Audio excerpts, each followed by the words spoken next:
Okay, let us read from another section of Roar the Ganges. This wonderful book takes us through the author, Swami Tadatmananda, as he becomes initiated into Hindu monkhood. Earlier in this live, we read the first initiation ritual. We are well into his initiation now. Now we are reading the next part of it. And this is a very, very rare sneak peek into what it's like to go through such a sacred experience. It is almost never written down, especially in English, for others to read. So to have this opportunity to almost feel what it's like to go through this practice that has been going on for more than 5,000, 10,000 years, in which one becomes initiated into a spiritual lineage, is such a precious moment. This is Wednesday, the big day of March 22nd. The passage of time on that motionless, moonless, cold night was marked only by the slow progress of stars, tracing wide arcs around Dhruva, the pole star. Fixed low over the mountains, looking out through a window, I watched the starry black expanse fade as dawn approached. I was startled when the three priests suddenly appeared on the veranda and slipped silently into the room. They immediately began preparing the ghee, clarified butter, grains, and other articles necessary for the last of the preliminary rituals. I stared blankly at the old priest and his two assistants, without fully comprehending what was happening. I felt as though we occupied different worlds. Theirs was active and noisy, while mine was silent and unchanging. The hours of chanting had drawn my mind inward to a place of deep repose, a still point around which my thoughts slowly revolved like stars circling Dhruva.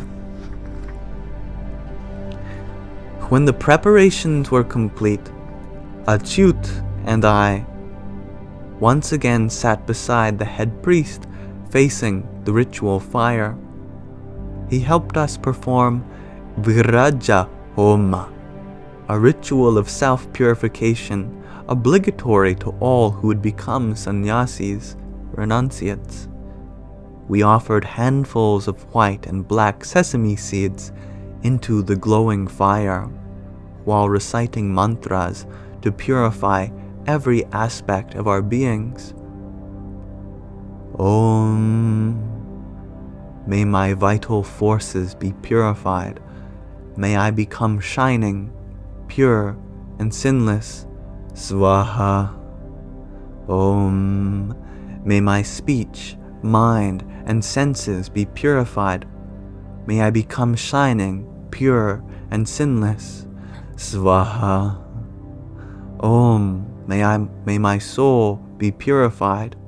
May I become shining, pure, and sinless. Swaha. With each recitation of Swaha, we threw another handful of sesame seeds into the flames. Afterwards, the priest gave each of us a wooden ladle to offer ghee into the fire while we recited other mantras. With each oblation of clarified butter, the hungry flames reached higher and higher. I glanced up from the fire for a moment and saw that Swami Dayananda had arrived. He was seated on a chair near the doorway, leaning forward and watching attentively. His serene face was illumined by the fire's orange glow. At the conclusion of every homa, Any remaining ghee must be offered into the fire as a final oblation. The old priest ordered Achyut and I to stand for this last offering. He refilled our ladles again and again as we poured a steady stream into the fire. The flames eagerly consumed the ghee, climbing high enough to lick at our ladles and hands, and very nearly igniting the white cotton robes loosely draped around our bodies. In spite of the very real danger, I felt no fear.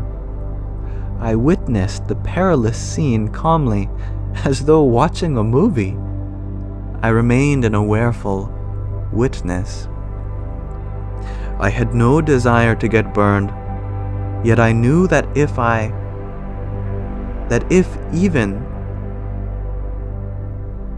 should perish in flames, nothing of myself would be truly lost. I mused darkly. What act of renunciation could be more complete than offering one's own body into the Homa fire? The three priests, having completed their duties, spoke briefly with our Guru, Swami Dayananda, before leaving. Then, Achyut and I were escorted out of the room and onto the veranda, where Swami Dayananda, Swami Sudananda, Swami Prakash, and two other swamis from our ashram stood waiting. Away from the fire's warmth, the chill air shook me out of my dreamy reverie. The weather had changed while we performed the Viraja Homa. The sky had turned dim gray, and cold winds now drove threatening clouds down from the Himalayas. Good night, Frago. And good night, Jai. Swami Dayananda set out briskly down the stairs and across the courtyard towards the temple. We all followed behind, Achyut and I barefoot with our dhotis flapping wildly in the wind, and our symbolic dandas, sticks, grasped firmly in our hands. A light drizzle had begun to fall. Just then, adrenaline began to surge through my body, sending shivers up my spine to the crown of my head. The final rite of renunciation was about to begin. We stopped for a moment at the temple to prostrate before the deity. Then we followed Swami Dayananda down the temple steps onto the concrete ghat projecting out onto the river, followed by the ashram swamis. As we walked out to its end, the ashram residents and guests all assembled near the temple to watch the ceremony from afar. At the ghat's edge, next to the river, Swami Dayananda sat, holding his upper cloth to keep it from blowing off his head. To my surprise, there was no trace of solemnity in his mood. He seemed cheerful and light-hearted. He proceeded to direct us through the final rituals, carefully orchestrating each step. We had come to the banks of the Ganges, because her waters are considered the epitome of all that is sacred and purifying. We removed our sacred thread and the kusha grass belts we had donned yesterday. These we threw into the river's swift current, together with our dandas, our staffs. The articles we surrendered unto her swirling currents were instantly swept away. Swami Dayananda put on his glasses and began reading aloud from a copy of the Sannyasa Bhadhati he carried with him onto the ghat. He had us repeat the Sanskrit formulas by which the Gayatri mantra is formally given up through a process of being merged syllable by syllable into the sacred sound Om. From now on, our main mantra, like that of every sannyasi, would simply be Om. And welcome, Bhante. we are in the middle of reading the ceremony at which a Hindu monk becomes ordained. The drizzle developed into a light rain. Swami Prakash opened an umbrella to shield Swami Dayananda. Heeding our Guru's instructions, we threw our dhotis and upper cloths into the currents. Then we stepped down from the ghat into the frigid water and waded out once again to take our 3 mandatory dips. My body screamed, tormented by the freezing water and bitter wind. Unlike yesterday, there was no sun to warm our bodies. Achyut, being from a tropical part of South India, was totally unaccustomed to such intense cold. His teeth chattered audibly, and his body shook like a leaf. After bathing, we waded back and stood before Swami Dayananda in knee-deep water. We faced east, looking across the river towards the mountains. The only sign of the rising sun was a slight brightening in the thick mantle of grey clouds. The wind stung our wet skins, drenched by both the river and the falling rain. The elements of nature stood witness as we prepared to utter our vows of renunciation. We stretched our arms up over our heads and held them skyward as we recited the same powerful mantras that generations of sannyasis had done before. Om Bhu Sannyastam Maya, Om Bhuva Sannyastam Maya, Om Suvaha Sannyastam Maya, Om Bhur Bhuvasvaha Sannyastam Maya.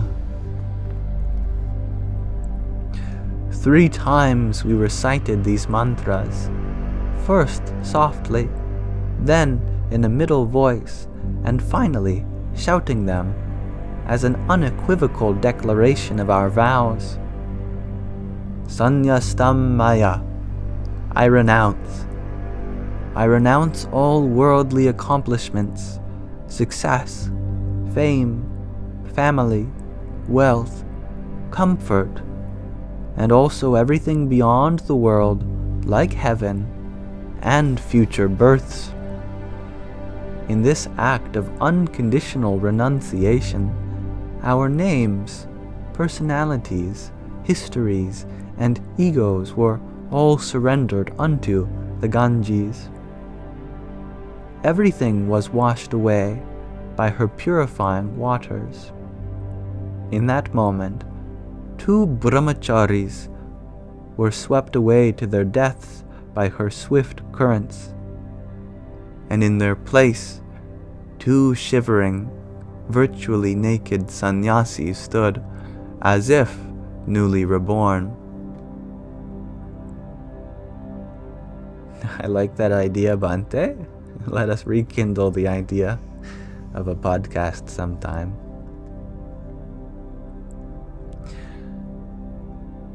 We dipped our cupped hands into the Ganges and offered her holy waters back unto their source as we took the vow of Ahimsa, non-injury. Abhayam sarva bhutebhyo mataha svaha. For all beings, may there be no fear from me. All life is sacred, from a clump of grass up to Lord Brahma himself, the scriptures say. Therefore, in addition to the vow of renunciation, a second main vow is taken by all sannyasis. Avoid harm to any living being. After completing the main vows, we proceeded in accordance with the traditional rites to start walking upstream towards the Himalayas, heading north, the direction representing liberation, enlightenment, moksha. With these steps, we symbolically left all worldly ambitions behind and dedicated our lives solely to obtaining moksha. We went forth naked and possessionless as we were at the time of our births. At this point in the ritual, the sannyasi Padhati instructs, a new sannyasi who is already enlightened should climb out of the water and face north, abandoning the use of clothes and remaining naked as he was when born. He should travel the great path towards the north. He should not take a kaupina, staff, or anything else. He should live in a holy place like Kashi, dwelling at the foot of a tree and begging, using their hands as their begging bowl and spending their time as they please. Fortunately, Achyut and I were not bound by this mandate.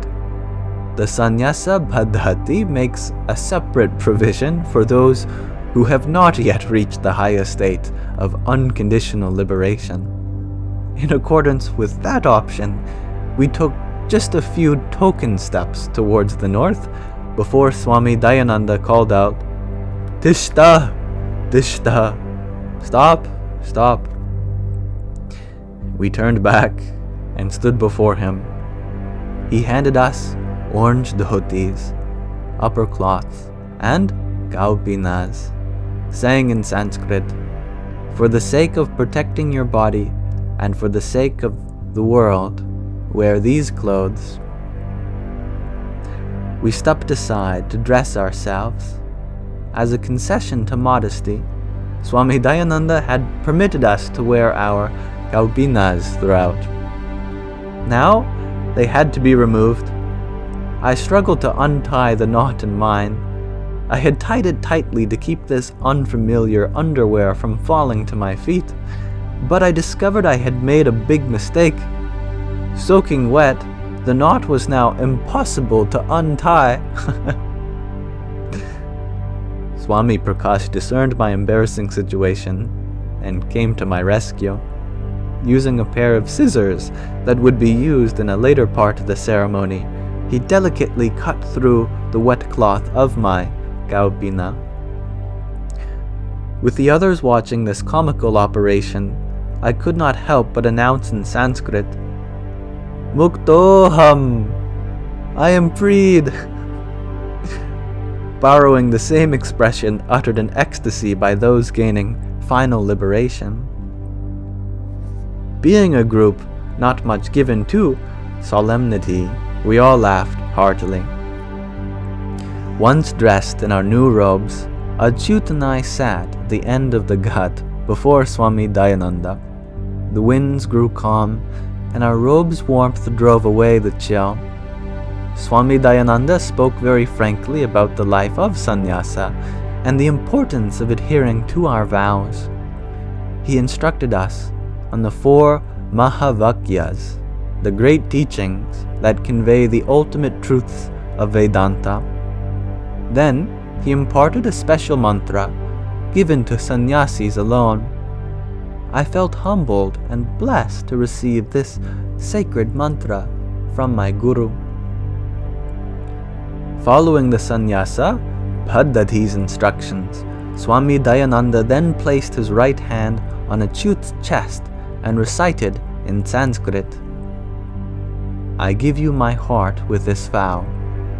May you possess my wisdom." When he placed his hand upon my chest to bless me in the same way, my eyes filled with tears of gratitude. I could scarcely fathom the value of all I had received from my dear teacher over the past 12 years.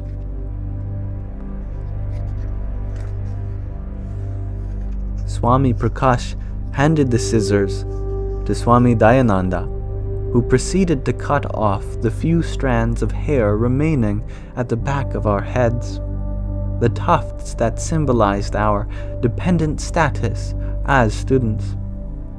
We were now expected to be completely independent. Swami Dayananda often expressed his opinion that it would be very wrong to bind his disciples to himself, or to any organization. They should all be free to live as they choose. His orientation embodies the true spirit of sannyasa, renunciation. Only at the very end of the ceremony were we given our new names, almost as an afterthought. Every Swami initiated in this tradition receives two names, a personal name and the name of their order, one of the 10 established by Shankara. Swami Dayananda received his last name, Saraswati, from Swami Chinmayananda, his first teacher. Swami Chinmayananda received it when he was initiated into sannyasa by the famous Swami Sivananda, and Swami Sivananda received the name Saraswati at the time of his formal initiation. Presumably, this lineage of teachers could be traced back to Shankara himself. Writing and pronouncing two long polysyllabic Sanskrit names can be cumbersome, so many Swamis do not regularly use their last names. Some even abbreviate their first names. Most first names end with the word Ananda, which means bliss or fullness. For example, Dayananda means the fullness, Ananda, of compassion, Daya. Some Swamis drop the Ananda, like Swami Prakash, whose full name is actually Swami Prakashananda Saraswati. Imagine the difficulty with such a name when making airline reservations. Swami Dayananda had not chosen our new names in advance. It was his convention to select them as part of the ritual itself. With the ceremony almost complete, he turned to Achyut and paused to think. After a few moments, he bestowed the name Atma Triptananda, explaining its meaning as one who is fulfilled, being utterly content as Atma. Achyut had become Swami Atma Triptananda Saraswati. Then Swami Dayananda turned to me. He remained silent for a long time, much longer than for Achyut. I wondered if I was about to receive an unpronounceable 13-syllable appellation. As even more time elapsed, I began to feel concerned about the delay. Had some problem arisen? Finally, Swami Dayananda declared my name to be Tadatmananda, the one who is fulfilled, Ananda, because his self, Atma, is non-separate from that, Tat, from Brahman. I let out a sigh of relief. I learned only later the reason for his lengthy deliberation. Since I lived in America, he wanted to choose a simple name that Westerners could easily pronounce.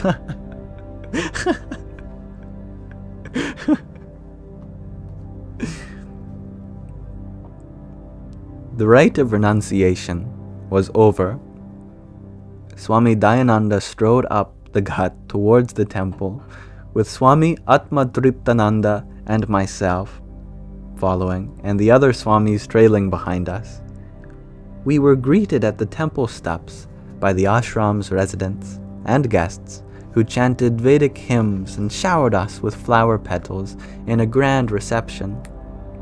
Swami Dayananda introduced us to the residents by our new names and announced that we were his two latest casualties. Everyone laughed at the irony. Achyut Chaitanya and Mark Berrien were no more. They had perished in the river. Yet this was no cause for sorrow. It was an occasion for great celebration. After a brief puja at the temple, Vijay came forward and led me back to my room. I sat on my cot, dazed but tranquil. My friend Vijay left and returned a short while later carrying a tray of breakfast and tea for me. I ate little and said almost nothing. Words seemed useless, hopelessly inadequate to express what I felt. Vijay sat with me in silence, smiling softly. After he picked up the tray and left, I laid down and slept deeply for several hours. Swami Dayananda had instructed Achyut and me to spend the remainder of the day repeating the Sannyasa mantra he had just given to us. So, I sat on my cot with my eyes closed, chanting mentally, while a continuous series of pictures drifted in and out of my awareness. Each scene depicted one of the many dramatic events that had unfolded in the past 24 hours. I dozed off occasionally, still exhausted from lack of sleep and the emotional intensity of all that had transpired. Each time I woke up, my surroundings seemed unreal, as if I were dreaming.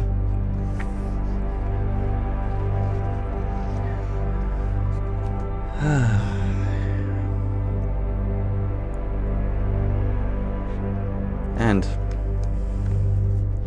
with that, we end the chapter, and not yet the book, for there still are several chapters left. But now, Mark is no longer Mark. That being, now known as Swami Tadatmananda, has received sannyasa from his guru, Swami Dayananda, and that long await into Hindu monkhood is over into the order of Saraswati, the goddess of knowledge and learning and language and music and all that good jazz. And what a journey it's been. I look forward to the chapters that come in the remaining section of the book. So thank you for listening, everyone. I definitely enjoyed that chapter. I'm happy that you enjoyed it as well, Bhante. Very blessed to have you here. As you mentioned, Bhante is a friend of mine, a Bhante, a Buddhist monk, who is of a different spiritual lineage than Swamiji. And, as I'm sure he'll tell you, you are more than welcome to follow him into wherever he finds himself next. As there is so much wisdom to be gleaned from experiencing the fullness of life that Buddhism has to offer, and that all of life has to offer.